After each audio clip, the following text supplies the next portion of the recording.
पुराचं पाणी तिथे आपण गेट टाकून ते पाणी रेज करणार जेणेकरून पाणी फोर्सनीमध्ये यावं त्यासाठी तो बॅरेज तिथे बांधलेला आहे. आपण सिनाकोळेगावच्या जवळपास 52 ते 53 किलोमीटर रामधाराला घेऊन जायचं. ग्रॅव्हिटी नाही येणार पावसाळ्यात. आणखी काही शंका सर्वांना शंका असतील एखादी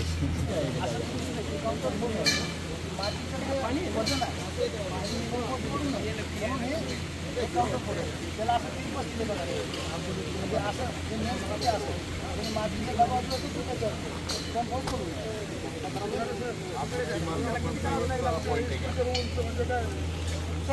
चाळीस मीटर नाही म्हणतात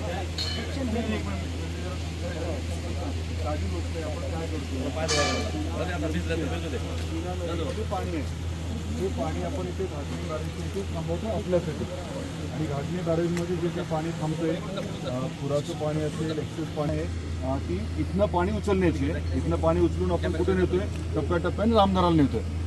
सांगण्यासारखं महत्त्वाचं काय की नदीच्या जवळ हे काम केलं गेलं. सारखं तुम्ही बघताय हे पाणी जे आहे ते येत होतं. काम करत असताना पाणी काढणं कंटिन्युअस हे चॅलेंज होती पण आता सगळ्यांनी ते व्यवस्थित काम केलंय आपले इंजिनियर्स कॉन्ट्रॅक्टर्सने त्यामुळे काम आता इथपर्यंत आलंय. इथे जे पंप आहेत ते बसवण्याची प्रक्रिया जी आहे ती मेमध्ये करणार आहे. पंपची ऑर्डर देणं वगैरे सगळं झालंय आणि शेवटचे पंप या स्कीमचे जे आहेत ते इथले बसवणार आहेत आणि मग पंपिंग जे आहे ते पावसाळ्यामध्ये जे पाणी येईल त्याचं पंपिंग आपल्याला सुरू करायचं आहे. साधारण लक्षात आलं आपल्या टप्प्याटप्प्याने उचलून रामधारापर्यंत न्यायचं आहे. पुढचं डिस्ट्रीब्युशनचं वगैरे आपलं चाललंय. महत्त्वाचा मुद्दा हा आहे की या पावसाळ्यात पाणी जे आहे ते उचलून पश्चिम महाराष्ट्रातलं पाणी जे आहे आपल्याला जे मराठवाड्याला न्यायचं आहे ते सुरू करण्याचा आपला युद्ध पातळीवरती प्रयत्न आहे आणि आताच्या काय म्हणतात परिस्थितीमध्ये ते बिलकुल जमणार आहे. सर्वांच्या शुभेच्छा आहेतच नक्की जमेल. कुठलं हे मेन घराणा आपल्या जिल्ह्यातून काही येतं काही सीना नदी जी आहे ना सीना नदीच्या आसपास जे काही पाऊस पडेल ते पाणी आहे. आपल्या जिल्ह्यातून सीना नदीला पाणी येतं काय म्हटलं आपल्या जिल्ह्यात सीना नदीला पाणी येतं हो येतं ना बरोबर. मला वाटलं पश्चिम महाराष्ट्रातलं पाणी इथंच आपल्या गेलं पावसाळा सोडून घेतो आणि नीरेचं घेतो.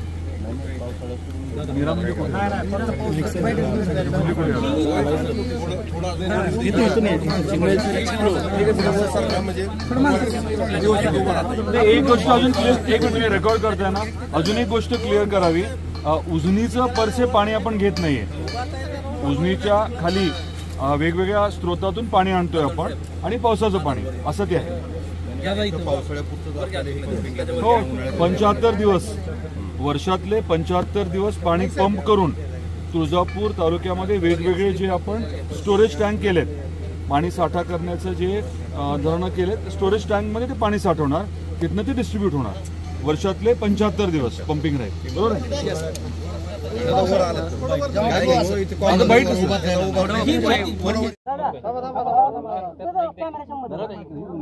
कुठे इथे बघू का आठवड्यात येण्यासाठीचा हा प्रोजेक्ट आहे. आज आपण पाणी केली काय परिस्थिती. कृष्णा खोऱ्यातलं मराठवाड्याच्या हक्काचं पाणी आपल्याला मिळावं यासाठी अनेक वर्षांपासून आपला लढा चालू आहे. सगळ्यांना कल्पना आहे, आदरणीय देवेंद्रजी फडणवीस साहेबांनी या प्रकल्पासाठी आपल्याला वेगळं विशेष सहकार्य केलं. त्याच्यामुळे गेल्या वर्षी कामाला सुरुवात झाली. अतिशय गतीने काम चालू आहे आणि या पावसाळ्यात म्हणजे जून जुलैमध्ये पाऊस पडला की आपण पाणी लिफ्ट करून, आता ज्या ठिकाणी आपण आहोत इथनं पाणी लिफ्ट करून आपण तुळजापूरला पहिलं नेणार आहोत. तुळजापूर तालुक्यामध्ये बऱ्यापैकी ते पाणी डिस्ट्रीब्यूट केलं जाणार आहे. सांगण्याचा हेतू हा आहे की 2024च्या पावसाळ्यात पाणी या ठिकाणावरनं आपण लिफ्ट करणार आहोत. आपल्या मागे जे काम चालू आहे पंप हाऊसचं, शेजारीच आपल्या सीना नदी आहे आणि इथे जो बॅरेज बांधलेला आहे या बॅरेजमुळे पाणी थांबलेलं आहे. थांबलेलं पाणी पावसाळ्यामध्ये आपण ह्या पंप हाऊसच्या माध्यमातून लिफ्ट करणार आहोत. इथनं उचलून पाणी जे आहे ते तुळजापूरपर्यंत आपण नेणार आहोत. मागे जे काम चाललं आहे ते पंप हाऊसचं म्हणजे इथे पंप बसणार आहेत. साधारण मेच्या पहिल्या आठवड्यामध्ये इथे पंप बसतील आणि 15 मेच्या आसपास पंपिंगचे ट्रायल्स वगैरे सुरू होतील अशी अपेक्षा आहे आणि जून जुलैमध्ये प्रत्यक्षात पाणी इथनं उचललं जाईल. अशा अनुषंगाने युद्ध पातळीवरती काम चालू आहे आणि आज आपण सर्वजण बघू शकता कामाची परिस्थिती काय आहे ते. इथे सुरुवातीला काम करायला प्रचंड अडचण होती कारण शेजारीच नदी आहे. इथे म्हणजे खोदकाम झालं की लगेच पाणी येत होतं. ते मोठी चॅलेंज होती, परंतु आपले सर्व इंजिनियर्स आणि संबंधित कॉन्ट्रॅक्टर्सने व्यवस्थित काम केल्यामुळे आता आपण बघताय की फाउंडेशन म्हणजे एका लेवलपर्यंत आपण आलो आहे आणि तांत्रिकदृष्ट्या इंजिनिअरिंगच्या दृष्टीने अतिशय चॅलेंजिंग असं हे काम आहे, पण व्यवस्थित चालू आहे. समाधानकारक याच्यामध्ये प्रोग्रेस आहे. आपल्या सर्वांच्या देखील सदिच्छेची गरज आहे, शुभेच्छांची गरज आहे. पाणी आपल्याला या वर्षातच धाराशिवपर्यंत, तुळजापूरपर्यंत, मराठवाड्यापर्यंत आवर्जून आणायचं आहे. किती किलोमीटरचा टप्पा आहे दादा? कुठला? हा इथून तुळजापूर इथनं किती किलोमीटर पडेल? 63 किलोमीटर म्हणजे कॅनलचा जर विचार केला सगळं. 63 किलोमीटरला आपण जातो. As the crow flies line. Yes. आणि नेमकं काम तुळजापूर म्हणजे रामदरा का कुठे? आणि नेमकं अ, कामाला कुठवर आले ते? नाही, एक मिनिट. कामाचा जर ओव्हरऑल विचार केला तर मला असं सांगण्यात आलं की साधारण 70%. येस. कामाचा जर विचार केला, दिलेलं जे काही काम आहे त्याचा विचार केला तर अधिकाऱ्यांचं मत आहे की 70% काम झालेलं आहे. 63 किलोमीटर इथून रामदरापर्यंतचं अंतर आहे. जे वेगवेगळ्या माध्यमातून जे पाणी जाणार आहे इथून रामदरापर्यंत ते 63 आहे आणि रामदऱ्याच्या आधीसुद्धा काही स्टोरेज टँक आहेत, नंतरही असतील. पण मूळ मुद्दा हा आहे की प्रवास जो आहे तो साधारण 63 किलोमीटरपर्यंतचा राहणार आहे. किती पाणी उचलणार आहोत आपण इथून किती MLD पाणी? वर्षामध्ये 2.24. ओके. साधारण वर्षभरामध्ये आपल्याला परवानगी जी आहे ते 2.24 TMC पाणी इथून लिफ्ट करण्याची आहे. 75 दिवस पाणी आपण इथनं लिफ्ट करू. वर्षातले 75 दिवस इथनं पाणी जे आहे ते उचलण्याची परवानगी राहील आणि 2.24 TMC इतकं पाणी इथनं उचललं जाईल, तुळजापूरला नेलं जाईल. दादा, महत्त्वाचा प्रश्न असा आहे की इथून जे 63 किलोमीटर पाणी जाणार आहे तर शेतातून बऱ्याच लोकांचे जाणार आहे, तर पाणी चोरी देखील होऊ शकते, ती कशी थांबवली जाईल? ते तेवढं सोपं राहणार नाही आहे. त्याचं मॉनिटरिंगचं वेगळं मेकॅनिझम राहणार आहे. त्याबद्दल मी डिटेल्स आपल्याला देईन. ह्याच लोकेशनवरती पुढच्या 10-1 दिवसानंतर जागतिक बँकेची टीम देखील येणार आहे. आपला जो ड्रीम प्रोजेक्ट आहे आणि देवेंद्रजींचाही ड्रीम प्रोजेक्ट आहे तो काय आहे की जे पाणी पुराचं वाहून जातं किंवा जे समुद्राला भेटतं ते पाणी मराठवाड्याला आणायचं आणि त्यासाठी जागतिक बँकेकडे प्रस्ताव जो आहे तो देण्यात आला होता. त्या प्रस्तावाला तत्वतः मान्यता मिळालेली आहे आणि वर्ल्ड बँकेची, जागतिक बँकेची टीम जी आहे ती पुढच्या आठवड्या 10 दिवसामध्ये प्रत्यक्षात पाहणी करणार आहे, इथे येणार आहे, तुळजापूरला येणार आहे आणि आपली अपेक्षा जी आहे 23.66 TMC जे पाणी आहे तेच आपल्याला मिळावं. त्याच्या पलीकडचाही आपण निश्चित विचार करू, परंतु आत्ताचं काम जे आहे ते 7 TMCचं आहे.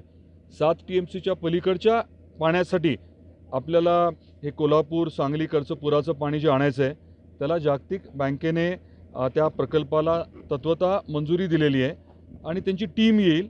त्यांना मग आपल्याला हे सगळं दाखवायचं आहे. आपल्या धाराशिव जिल्ह्यासाठी एकदम गेम चेंजर प्रकल्प हा होताच आणि ते पाणी आल्यानंतर तर प्रचंड प्रमाणामध्ये शाश्वत बागायती क्षेत्र वाढणार आहे. आपल्या भागातल्या लाखो शेतकऱ्यांना शाश्वत आर्थिक मजबूती आणि पाठबळ मिळणार आहे. पहिल्यापासून याला कामाला थोडं उशीर होत होता, यावेळेस आता कामाला गती वाढलेली आहे. काय सांगतो? नाही कळलं नाही मला गती कमी होती कामाची, अनेक वर्ष झाले जे त्याच्या बाबतीत. आपल्या सर्वांना कल्पना आहे की 99-2000 मध्ये डॉक्टर पद्मसिंह पाटील साहेबांनी हा विषय जो आहे तो पहिल्यांदा मांडला, मंत्रिमंडळापर्यंत विषय गेला. तेव्हा मंजुरी मिळाली खरी, परंतु अनेक अडचणी येत गेल्या. देवेंद्रजी फडणवीस साहेब मुख्यमंत्री असताना केंद्र सरकारशी संबंधित काही परवानग्यांच्या बाबतीमध्ये त्यांनी विशेष प्रयत्न करून, गिरीश महाजन साहेबांनी विशेष प्रयत्न करून त्या परवानग्या मिळवून घेतल्या होत्या आणि गती थोडी वाढली होती. ठाकरे सरकारच्या काळात मात्र सुप्रमा आणि इतर विषय जे आहेत ते न केल्यामुळे कामं पूर्णतः थांबली होती. आपलं सरकार आल्यानंतर तातडीने मान्यता मिळाली, आपल्याला कल्पना आहे, आणि ह्या 7 TMCच्या कामाला निश्चितपणे गती आली. टेंडरिंग तर झालं आहे, काम सुरू झालेलं आहे आणि आपलं उद्दिष्ट हेच आहे की ह्या पावसाळ्यामध्ये पाणी लिफ्ट करून आपण तुळजापूरपर्यंत न्यायचं. भारत शिंगाडे, अधीक्षक अभियंता. आज धाराशिव जिल्ह्यातील प्रतिष्ठित पत्रकार, प्रतिष्ठित नागरिक, तसेच या भागाचे माननीय आमदार राणादादा यांचे एकत्रित प्रकल्प पाहणी सुरू आहे. त्या अनुषंगाने आज पंपावशी पाहणी केली. सदर योजना ही तुळजापूर, उस्मानाबाद, लोहारा या 3 तालुक्याला लाभ देणारी योजना आहे आणि हे काम आम्हाला जूनपर्यंत पूर्ण करून रामदारा साठवण तलावात पाणी पोहोचवण्याचं आमचं नियोजन आहे. आता आमदार साहेब आले होते, त्यांनी पाहणी केली, काय एकंदरीत काय वाटतं? नक्कीच समाधान वाटतं. आमदार महोदयांनी झालेल्या कामाबद्दल समाधान व्यक्त केलं, कामाच्या गुणवत्तेबद्दल समाधान व्यक्त केलं आणि त्यांचं असंच पाठबळ राहिलं तर आम्हाला त्यांनी स्फूर्ती मिळेल. आम्ही त्या हिशोबाने काम करू. आमचं मानस आहे जूनपर्यंत हे काम पूर्ण करायचं. जावा तुम्ही.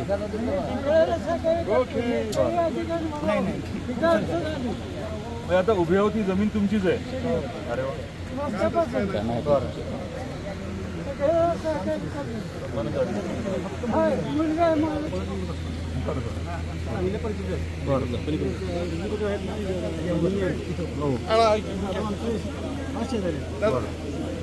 कोण पुण्याचं म्हणताय तुम्ही? सोलापूरचे जातो.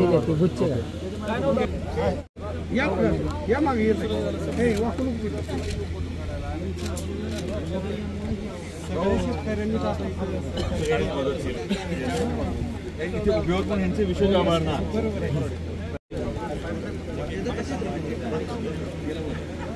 समोर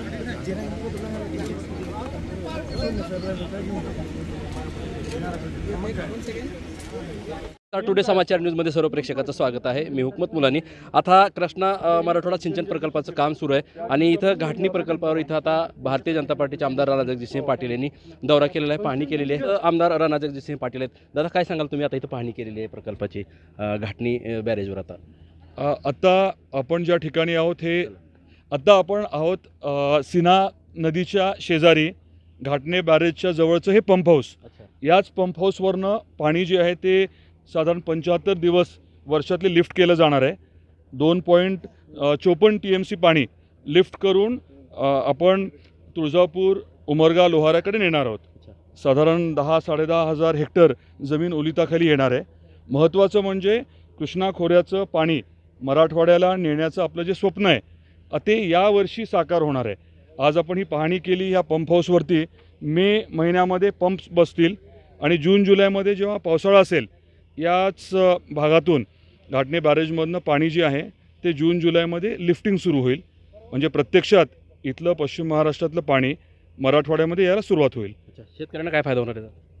10,000 हेक्टर ओलिताखाली येणार आहे, शाश्वत बागायती होणार आहे आणि आपण बंद पाईपची जी योजना करायचं म्हणतोय त्यांनी 10,000 हेक्टरपेक्षा जास्त क्षेत्र शाश्वत बागायती होणार आहे. त्यामुळे शेतकऱ्याला प्रचंड वाव मिळणार आहे इतर पिकं घेण्यासाठी, फळबागांसाठी, आणि अर्थकारण जे आहे ते मोठ्या प्रमाणात बदलेल. काय वाटतं आता पाहणी केली तुम्ही? काम जे आहे ते स्वाभाविकच आहे की खूप क्लिष्ट होतं, चॅलेंजिंग होतं, पण प्रोग्रेस जो आहे आतापर्यंत झालेलं काम जे आहे ते निश्चित समाधानकारक आहे. आणि आपला जो हेतू आहे की या मेपर्यंत इथलं सगळं काम पूर्ण व्हावं, ड्राय रन्स असतात त्या व्हाव्या आणि पावसाळ्यामध्ये पाणी प्रत्यक्षात उचललं जावं, या अनुषंगाने तयारी तरी आता समाधानकारक दिसते. काम समाधानकारक वाटतं. तर हे होते भाजपाचे आमदार राणा जगजितसिंह पाटील यांनी आता इथं घाटणी बॅरेज जे आहे त्या बॅरेजवर पाहणी केलेली आहे. कृष्णा मराठवाडा सिंचन प्रकल्पाचं काम सुरू आहे, अतिशय गतीनं काम सुरू आहे. आता पाहणी केलेलं आहे आमदार राणा जगजितसिंह पाटील यांची मी तुम्हाला प्रतिक्रिया दाखवली आहे. कॅमेरामन खंडू ओबळेसोबत मी हुकमत मुलानी, उस्मानाबाद, धाराशिव.